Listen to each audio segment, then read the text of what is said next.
طيب اولا كده صباح الخير وكل سنه وانتم طيبين. الناس اللي سالت ليه جماهير الاهلي امبارح ما شجعتش في الماتش وما سمعناش صوت، اتفرج كده على الفيديو ده.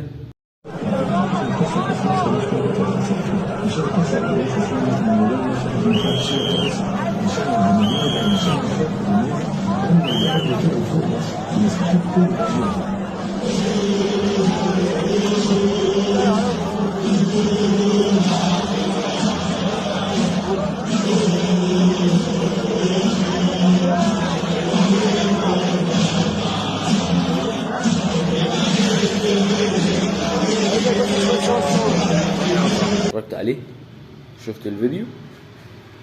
دي حاجه بسيطه. سالنا ناس من جوه الاستاد امبارح انتوا ليه ما كانش في صوت؟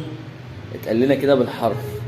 احنا حرفيا اول لما دخلنا اتقال لنا اي حد فيكم هيشجع او هيدعم فريقه او هنسمع صوته، لو سمعنا صوت حد هناخده من وسطكم. وفعلا ناس كتير اتاخدت. بيقول لك اي حد كان بيقوم يقود المدرج اي بينظم الناس عشان تشجع كانوا بياخدوه. لذلك نفس العدد بتاع ماتش الهلال اللي هم كانوا بيشجعوا وصوتهم هز الملعب كله، هم نفس العدد اللي راحوا، بس الفرق في ماتش الهلال كان الصوت هز الملعب وهز حوالين الملعب. امبارح ما كانش فيه صوت خالص. ده حتة الكرة للجماهير. ما تشجعش، ما تروحش الاستاد تاني، سيبوا الاستادات فاضية. هم عايزين كده. ما تروحش، سيب الاستاد فاضي، اضغط على الدولة اضغط على النادي، بالتالي ما فيش حد فيهم هما الاتنين هيتكلم لما تروح بعد كده. خلي النادي يتضغط، خلي مجلس الإدارة عندك يعرف اللي بيحصل، مع ان مجلس الإدارة عارف اللي بيحصل وبيتدخلش. عشان كده بقول لك ده اضعف مجلس إدارة جه على تاريخ النادي الاهلي، وما ينفعش يجدد مهما عمل ومهما بيعمل ومهما يعمل. الصفقات اللي هو بيعملها هو بيتفضلش علينا بالصفقات دي يا حبيبي.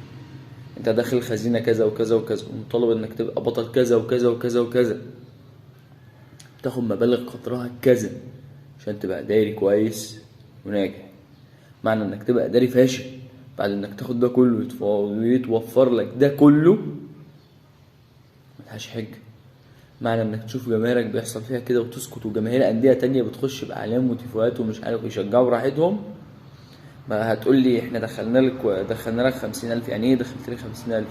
50,000 واحد قعدوهم زي الصخر عشان خاطر الشباب والرجالة خايفين على نفسهم لا يتحبسوا، خايفين على اهاليهم. وانا رايح اشجع، انا مش رايح اعمل حاجة يا باشا، انا رايح اشجع. ليه تحرمني ان انا اقول كلمة، ان انا اقول مثلا اهلي واشجع؟ انت هتستفاد؟ طب انا هضرك ايه لو شجعت فريق؟ فاهم؟ يبقى احنا ما نروحش الاستاد تاني وتسيبها فاضي. مع السلامة.